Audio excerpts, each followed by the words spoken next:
Welcome दोस्तों। आज हम लोग बिहार बोर्ड के 10वीं क्लास के बायोलॉजी के लास्ट चैप्टर यानी 8 नंबर चैप्टर हमारा पर्यावरण को पढ़ेंगे। इसके पहले जो 7 चैप्टर है, सातों का वीडियो अपलोड कर दिया गया है। 8वां चैप्टर है, इसका वीडियो अपलोड किया जा रहा है।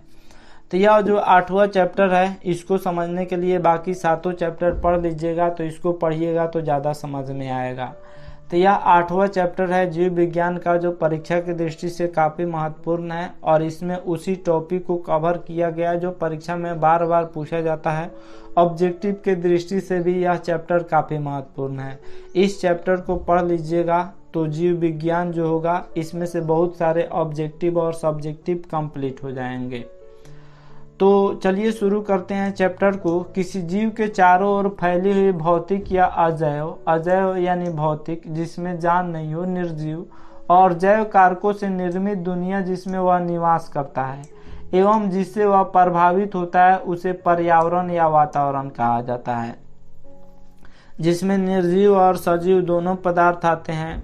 जिसमें कोई जीव निवास करता है और उससे वह प्रभावित होता है, जैसे सर्दी, गर्मी, बरसात, इन सभी से जो कोई प्रभावित होता है उसे ही पर्यावरण या वातावरण कहते हैं। तो हमारे आसपास के फैली हुई जो आवरण होता है उसी को पर्यावरण व वातावरण कहा जाता है।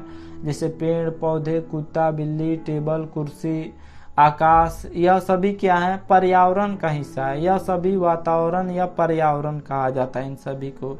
जैसे पौधे हो गया, जानवर या अन्य मानव किसी मनुष्य के पर्यावरण का जैविक हिस्सा है। यह सभी पर्यावरण का जैविक हिस्सा है। और अजैविक हिस्सा में घर हो गया, मिट्टी हो गया, तालाब हो गया, पोखर हो गया, नदी हो गया, समुद्र हो गया, यह सभी अजैविक या भौतिक हिस्सा है। तो यह सभी पर्यावरण का ही हिस्सा है। नेक्स्ट है पारिस्थितिक तंत्र से क्या समझते हैं। तो जीव मंडल के विभिन्न घटक तथा उसके बीच ऊर्जा और पदार्थ का आदान प्रदान सभी एक साथ मिलकर पारिस्थितिक तंत्र का निर्माण करते हैं। जीव मंडल में ऊर्जा का आदान प्रदान होता है। जैसे पेड़ पौधों से मनुष्य क्या करता है, जब पेड़ पौधों को खाता है यानी हरी सब्जियों को खाता है तो इसे ऊर्जा का प्राप्त होता है। इसी को पारिस्थितिक तंत्र कहा जाता है। तो पारिस्थितिक तंत्र का निर्माण होता है। जैसे किसी बकरी को कोई बाघ खाता है तो बकरी से ऊर्जा बाघ में जाता है।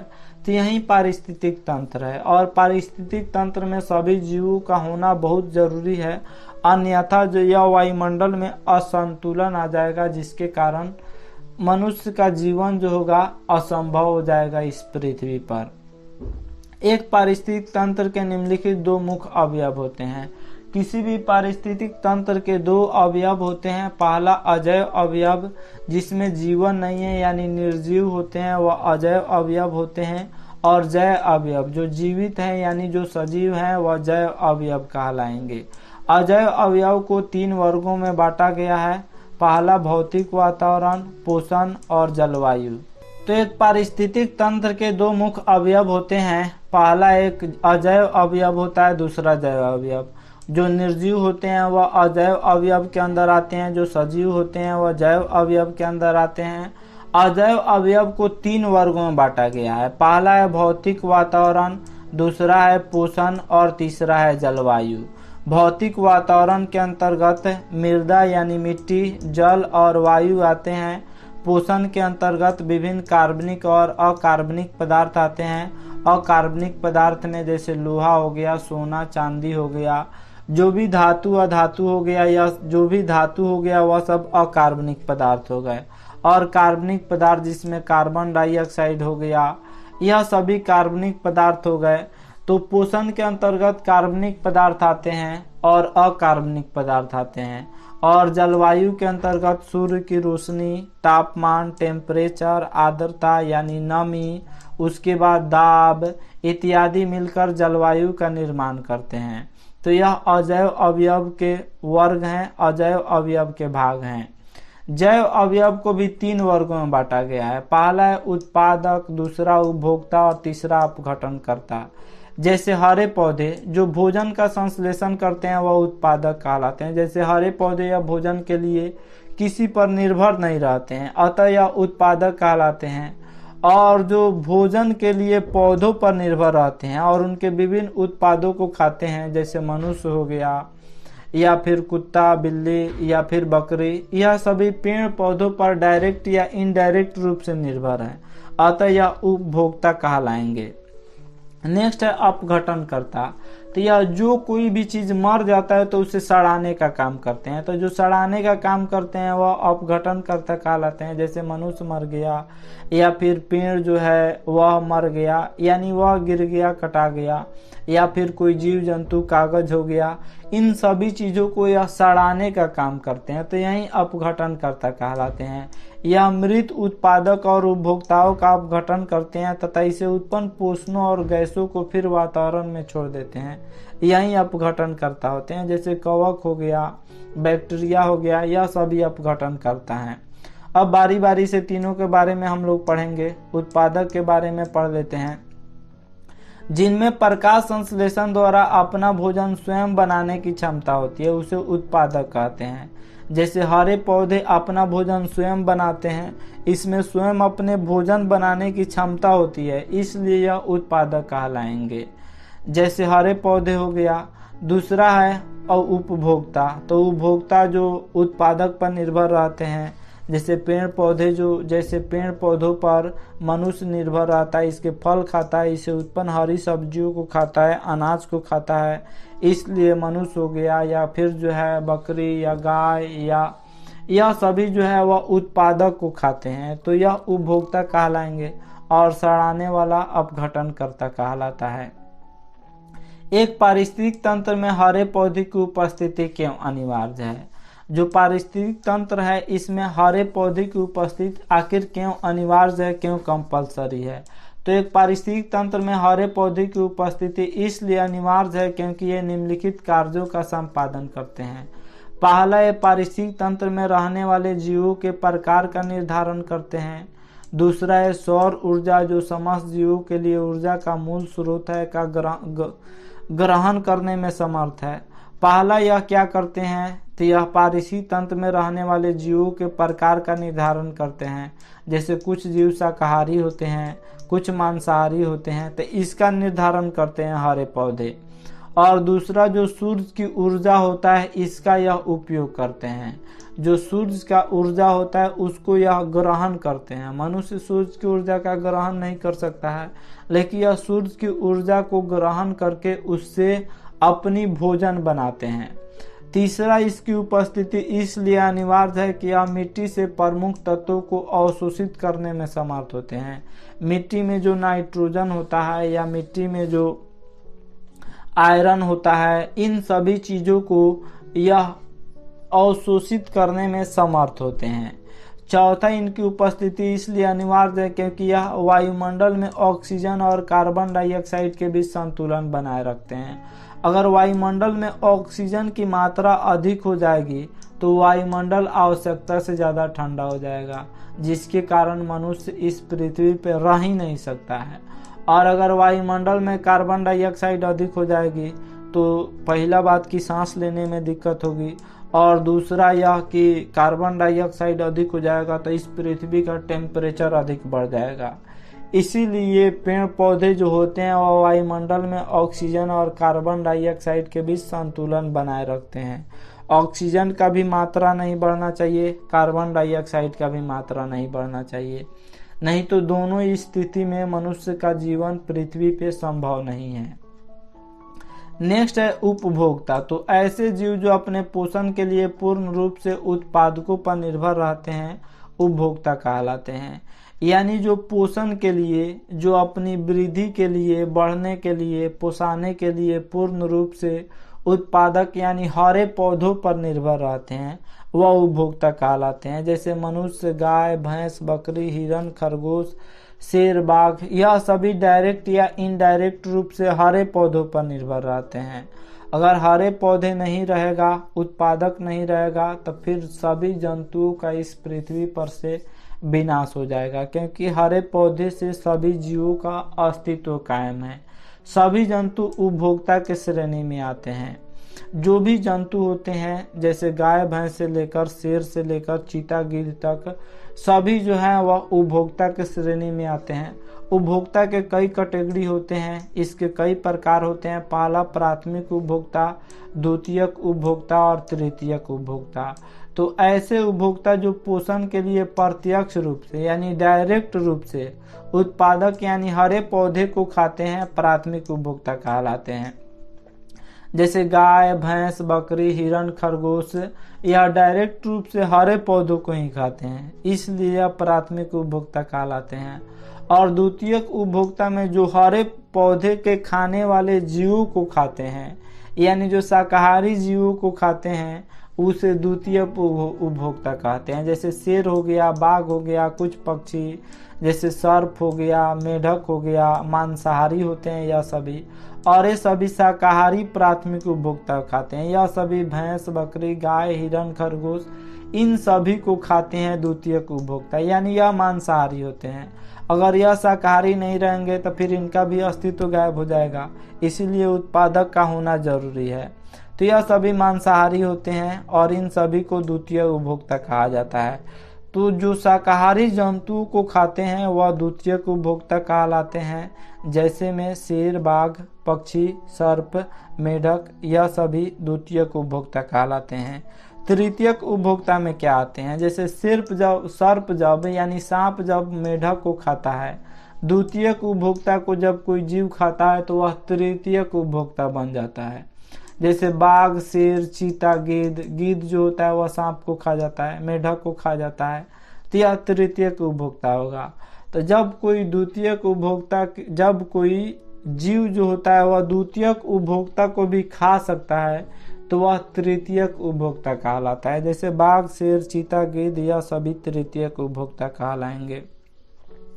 नेक्स्ट है अपघटनकर्ता या अपमार्जक से क्या समझते हैं? तो बताए हैं अपघटनकर्ता या अपमार्जक जो सड़ाने का काम करता है। जैसे कोई जीव मर जाता है या पेड़ पौधे या फिर कागज हो गया, इन सभी चीजों को सड़ाने का काम जो करता है वहीं अपघटनकर्ता या अपमार्जक कहलाता है। जैसे पौधों और जंतुओं उत्पादक और उपभोक्ता के मृत शरीर तथा जंतुओं के जो वर्ज्य पदार्थ होते हैं यानी जो व्यर्थ पदार्थ होते हैं उसको जीवाणु इंग्लिश में बैक्टीरिया कहा जाता है जीवाणु को। तो जीवाणुओं और कवकों के द्वारा अपघटन किया जाता है यानी उसको सड़ाया जाता है। तो जीवाणु और कवक को अपघटनकर्ता या अपमार्जक कहलाते हैं। तो यह जीवाणु जो होते हैं वह अपघटनकर्ता या अपमार्जक कहलाते हैं जब यह किसी मृत जंतुओं या फिर मृत पौधों को खाते हैं तो यह अपघटनकर्ता या अपमार्जक कहलाते हैं। जैसे जीवाणु को इंग्लिश में बैक्टीरिया कहा जाता है, बैक्टीरिया और कवक यह अपघटन करता है। नेक्स्ट है आहार श्रृंखला। एक पारिस्थितिक तंत्र में ऊर्जा का एक पथीय प्रवाह उसमें स्थित श्रृंखलाबद्ध तरीके से जुड़े जीवों का द्वारा होता है। जीवों की इस श्रृंखला को आहार श्रृंखला कहते हैं। जैसे घास को कौन खाता है? ग्रास हॉपर खाता है। ग्रास हॉपर जिसको आम बोलचाल की भाषा में भगवान जी का घोड़ा कहा जाता है, जिसे यानी टिड्डा कहा जाता है। टिड्डा को ही ग्रास हॉपर कहा जाता है। जो खेतों में होता है जो कूदता है, तो टिड्डा जो होता है हरे रंग का होता है जिसे ग्रास हॉपर कहा जाता है। तो घास को ग्रास हॉपर खाता है और ग्रास हॉपर को मेढक खाता है। मेढक को सर्प यानी सांप खाता है, सांप को गिद्ध खाता है। तो यही आहार श्रृंखला का निर्माण करते हैं। इसमें से 2-3 आहार श्रृंखला आप लोग याद कर लीजिएगा। तो क्या होगा अगर सांप को हटा दिया जाए? अगर सांप हट जाएगा तो गिद्ध बचेगा? इस पृथ्वी पे नहीं बचेगा। अगर क्या होगा कि गिद्ध को हटा दिया जाए, गिद्ध अगर हटा दिया जाएगा तो सांप की संख्या इतना ना अधिक हो जाएगा पर्यावरण में कि फिर जो है सांपों की संख्या ज्यादा हो जाएगा या मनुष्य के लिए खतरा बन जाएंगे। इसलिए इस पर्यावरण में पारिस्थितिक तंत्र में प्रत्येक जीव का होना जरूरी है। जैसे शैवाल नदियों में हर एक कलर का होते हैं जिसे शैवाल कहते हैं। इसमें ना पत्ती होता है ना टहनी होता है शैवाल में। तो शैवाल, उसी को शैवाल कहा जाता है, जो हरे रंग का होता है, नदियों में काफी अधिक मात्रा में होते हैं। तो शैवाल को छोटे जंतु खाते हैं, छोटे जंतु को छोटी मछली को बड़ी मछली, और बड़ी मछली को मांसाहारी पक्षी खाते हैं, जैसे बगुला ये सब खाता है, या बगुला या गिद्ध या सभी मछलियों को खाता है। तो यह भी एक आहार श्रृंखला है। जैसे घास को हिरण खाता है, हिरण को बाघ खाता है। अगर क्या होगा कि बाघ को समाप्त कर दिया जाए, अगर पारिस्थितिक तंत्र से बाघ को हटा दिया जाएगा तो हिरण का संख्या इतना ना अधिक हो जाएगा कि सब घास को खा जाएगा, और जब सब घास को चर जाएगा तो फिर बंजर भूमि हो जाएगा। तो सहारा रेगिस्तान अधिक पशुचारण के कारण ही हुआ है। दुनिया का सबसे बड़ा रेगिस्तान सहारा रेगिस्तान है, और सहारा रेगिस्तान अधिक पशुचारण के कारण ही हुआ है। इसीलिए पारिस्थितिक तंत्र में बाघ का भी रहना जरूरी है, हिरण का भी रहना जरूरी है। अगर बाघ को हटा दिए जाए तो हिरण की संख्या इतना अधिक बढ़ जाएगा कि सभी यह घास को जंगलों को चर जाएंगे, जिसके कारण भूमि बंजर हो जाएगा। फिर पर्याप्त मात्रा में ऑक्सीजन नहीं मिल पाएगा, ग्लोबल वार्मिंग हो जाएगा, इस पृथ्वी का तापमान अधिक बढ़ जाएगा, जिसके कारण मनुष्यों के लिए खतरा साबित हो जाएगा यह पृथ्वी। इसलिए पारिस्थितिक तंत्र में सब जीवों का होना जरूरी है। नेक्स्ट है अपशिष्ट से क्या समझते हैं। तो जो कचरा होता है उसी कचरा को हम अपशिष्ट कहते हैं। प्रतिदिन जो हम वस्तुओं को छांटते हैं, जो कचरा को छांटते हैं, उसी को अपशिष्ट कहा जाता है। तो प्रतिदिन अपने कार्यकलापों से उत्पन्न अनावश्यक पदार्थ, यानी जो जरूरी पदार्थ नहीं होते हैं, उसको हम जहां तहां फेंक देते हैं। इन्हीं अनावश्यक पदार्थों को अपशिष्ट कहा जाता है, यानी उसी कचरा को हम लोग अपशिष्ट कहते हैं। अपशिष्ट कचरा को दो भागों में बांटा गया, दो समूहों में बांटा गया है। एक कचरा जो सड़ जाता है और एक कचरा जो नहीं सड़ता है। तो जो कचरा सड़ जाता है उसे जैव निम्नीकरणीय अपशिष्ट कहते हैं, और जो कचरा नहीं सड़ता है उसे अजैव निम्नीकरणीय अपशिष्ट कहते हैं। तो कौन कौन कचरा सड़ जाता है?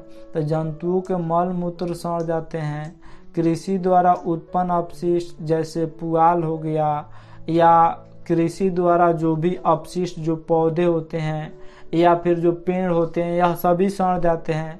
कागज सड़ जाता है। उसके बाद कपास से सूती कपड़ा बनाया जाता है, तो कपास से जो कपड़े बनते हैं यह सड़ जाते हैं। उसके बाद आदमी सड़ जाता है या जंतु सड़ जाता है, पेड़ पौधों का मृत शरीर सड़ जाता है। तो जो सड़ जाता है उसे जैव निम्नीकरणीय अपशिष्ट कहते हैं, और जो नहीं सड़ता है उसे अजैव निम्नीकरणीय अपशिष्ट कहते हैं।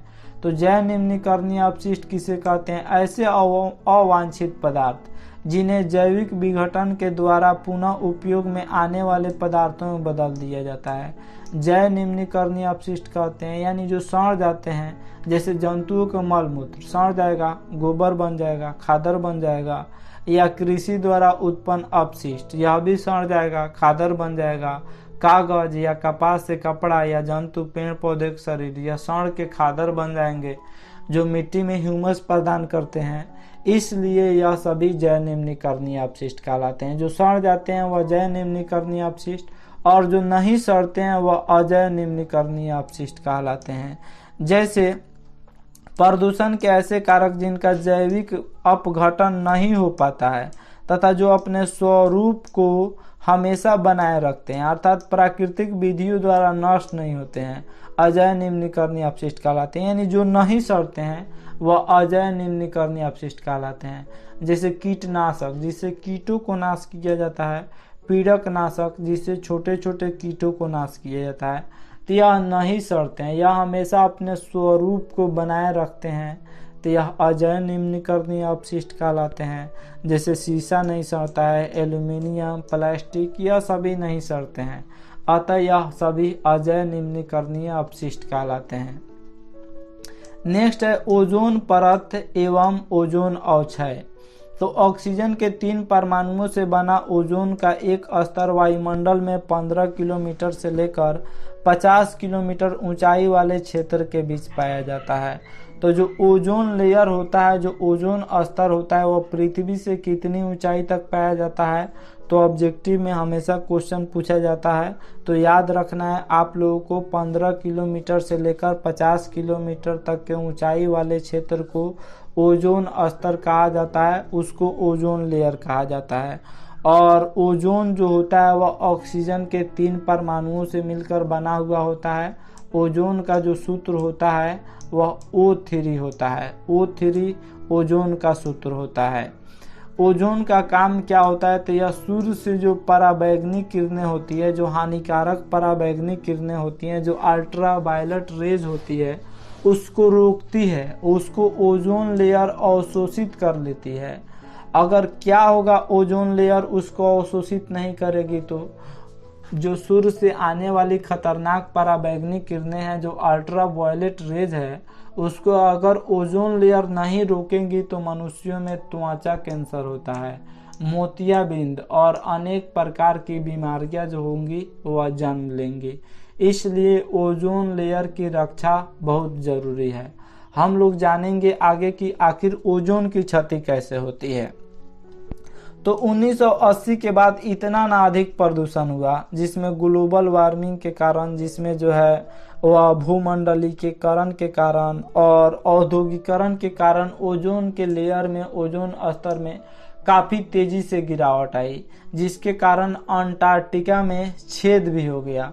अंटार्कटिका के ऊपर ओजोन के स्तर में इतनी कमी आई कि इसे ओजोन छिद्र की संज्ञा दी गई। तो अंटार्कटिका जो ध्रुव पर है वहां पे कमी आ गया है ओजोन लेयर में, जिसे ओजोन छिद्र कहा जाता है। ओजोन छिद्र का मुख्य कारण क्या है, तो इसका मुख्य कारण क्लोरोफ्लोरोकार्बन का उपयोग है। अधिक क्लोरोफ्लोरोकार्बन के उपयोग करने से ही ओजोन में छिद्र आता है, ओजोन स्तर में कमी आता है। तो इससे कैसे बचा जा सकता है, तो क्लोरोफ्लोरोकार्बन का ज़्यादा उपयोग एसी में होता है, एयर कंडीशन में होता है, रेफ्रिजरेटर यानी फ्रिज में होता है, और शीतलक जिसमें जो है ठंडा करने वाला मशीन होता है, जैसे कोल्ड स्टोरेज होता है जिसमें अनाज रखा जाता है, आलू फल रखा जाता है।